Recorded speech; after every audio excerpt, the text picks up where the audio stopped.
Hi Virgo, welcome to Higher Source Tarot for a tarot reading for all Virgo, Sun, Moon, Rising, and Venus. Thank you to all of you for the support of the channel, everything you do. It's amazing to me, and I think of you every day and send you love and positive energy. Appreciate you all. And if you're new here, welcome to you. I post new readings every Friday, then again on Monday. So if a reading doesn't resonate, come back in a couple of days. You can watch a new reading. Fridays are always a general reading. Mondays are different every week. So one week it's a love reading. Another week on Monday I'll do more detailed Celtic cross style reading. And then I also have a 2022 year of predictions reading, and that's fun. So if you like tarot and you like the channel, I'd love to invite you to subscribe to Higher Source Tarot. All right, what advice do you have for Virgo? Sun, Moon, Rising, and Venus. What does Virgo need to know, please, for the best and highest good of all concerned with Virgo? All right, so we'll begin with the tarot, and then we'll have the Angel Answers Oracle cards. You've got the Six of Wands, the King of Wands, the Four of Pentacles, the Four of Swords. Ooh, I kind of like that. We'll talk about this in a minute here, but the Ten of Swords, the Chariot, the Five of Wands, and the Eight of Wands. This is so funny. It's like every problematic card, then there's an immediate solution for it. It's just really funny. You've definitely got fire here. Aries, Leo, Sag. You've got air, Gemini, Libra, Aquarius, and you've got Cancer here. Well, I definitely feel like you have, whatever all these wands are, it's about moving forward, especially with the Chariot here too. With that Eight of Wands, Six of Wands, King, and Chariot, it's moving forward. There might be somebody here that's resisting change, or they've got some fear around it. But with the Five of Wands here too, it's mediation. So we'll talk as we go forward here. But the Six of Wands is a wonderfully confident energy. It's getting a lot of attention. You have a lot of support here in terms of moving forward. It may just be one person who's got some fear and is having a hard time. And maybe you're saying, yeah, that one person is me. Well, with the Four of Pentacles and Swords, again, there's a solution there. So with the Six of Wands, too, you've got the wreaths of victory here. It can be getting acknowledgement, getting praise at work, getting, encouragement from people around you. Those wands are spirited folks, but they are uplifters. And so you may find that there's somebody who's trying to encourage you to start something new, get you moving forward. And if it's you, then the energy around you, you'll meet all the right people, especially with the Four of Swords.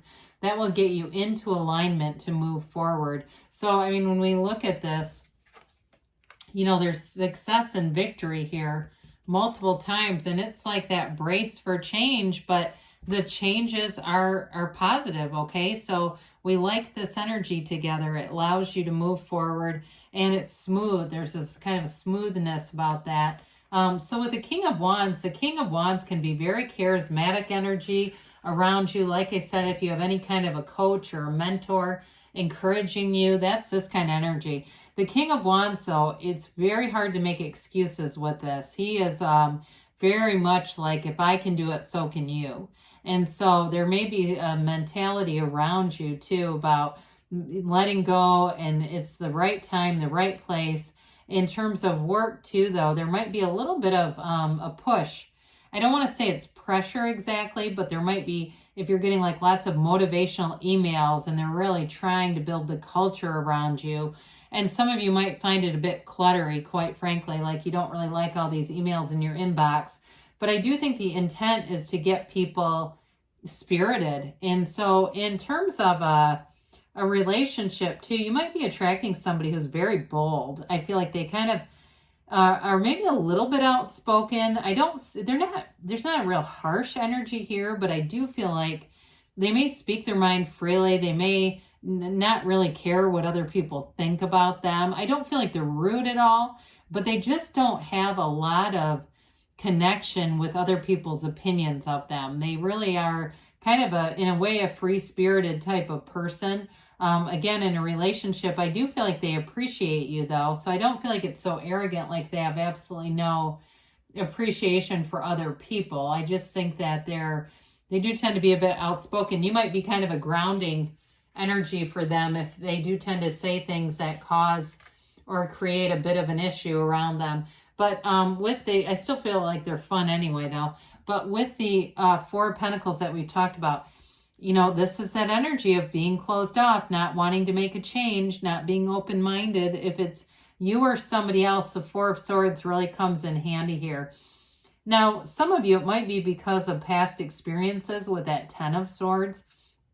And I do feel like you're going to get information that's going to help with that. If there's some kind of fear around this. Because with the Four of Swords too, though, excuse me, not the Four of Swords, we're getting to that. The Four of Pentacles here, fours are about like order and measurement too. And so some of you too, you may be actually in this energy being more conservative with the money. And it may not be fear as much as it is prudence.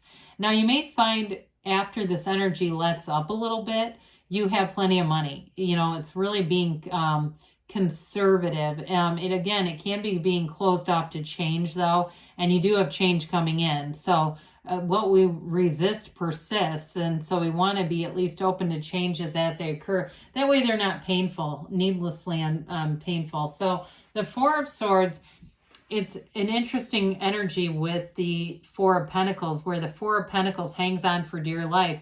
The Four of Swords completely releases.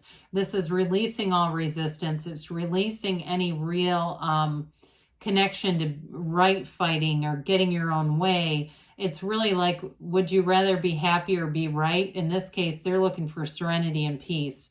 So you release any conflict here. You're in this place of solitude and you're in this quiet space. So this can be telling you that's part of it. If you've got some trepidation or fears, even if you say, I know these are not founded, but I still have some free-floating anxiety, this tells you to meditate, quiet your mind, get away from noise, too many people, too many people's opinions, and just allow yourself that space to get back to center.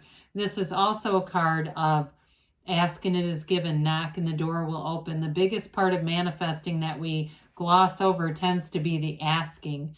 And I think there's a lot of different religious teachings that tell us not to ask for anything specific, but in spiritual laws, being specific and then feeling like we already have it is how we manifest.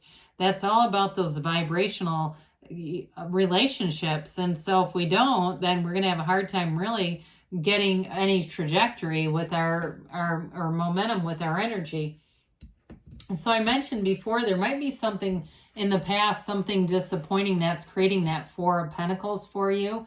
It may also relate the Four of Pentacles, Five of Wands, and this. That black in the card indicates ignorance. So there may be, and that doesn't mean stupidity, okay? That's not what I mean by that. There may be something that you weren't aware of. Tens are about a new cycle coming in. So I feel like you're getting information with the Eight of Wands that allows you to move forward in the Chariot. So there might be a bit of disappointment here, but I don't feel like it's as severe as it could be considering the cards around you. You might just kind of take it in stride and go, well, that all makes sense, and not live here. We don't want to dwell in this energy or it'll duplicate. It'll keep replicating itself, and we definitely don't want that. So with this, I almost called this the Seven, the Chariot here, it's all about successful conclusions. We love the Chariot energy. It is using your mind to manifest. It's mind over matter. All things begin in the mind. The energy field begins there. And so with this, it's a card of balance too, okay? Balancing these two black and white sphinxes, but they're also pulling that Chariot just with his mind, just with the power of his mind. Some of you too, maybe there's something about kinesthetic energy here that's important to you, but it is about bringing heaven to earth. If you can see it in your mind and feel like you already have it, it will be yours. I do feel like too, for some of you, there might be some conservative aspects with money regarding travel.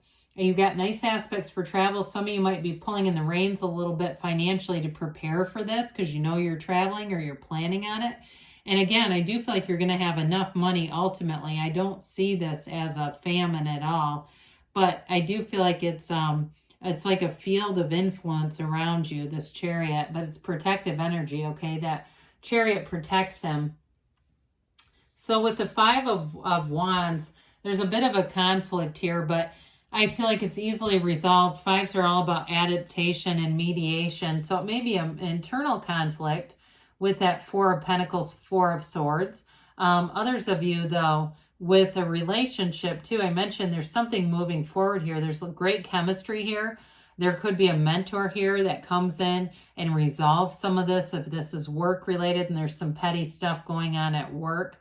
But either way, I do feel like it's transitory energy. And even in tarot, I mean, sometimes it can be even a day represented in this, where it's like, I just had a bumpy day and there was some conflict, but I got out of there. I went Four of Swords and just removed myself from this energy so it didn't expand.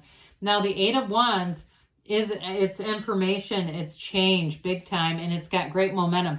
Eights are all about vibration in the tarot, and so this one brings in expansion. It's like swift gain, swift expansion, and especially with that King of Wands, he likes to move things forward with the 6 and the 8 here of Wands. And so the changes come in. They may start to go fast along with the Chariot energy as well, but it's all for the best. So with a relationship too, this is the arrows of love. And so you may find that you're swept away. It may seem like a relationship, you weren't sure where it was going, and the next thing you know, there's a turning point with it. And it's all of a sudden I'm planning a trip with that Chariot energy, because I do see that for somebody. So let's see here what the angels have to say for you, Virgo. I know this might not be your favorite kind of energy, but it does bring in a new energy. It brings in a turning point. So, okay.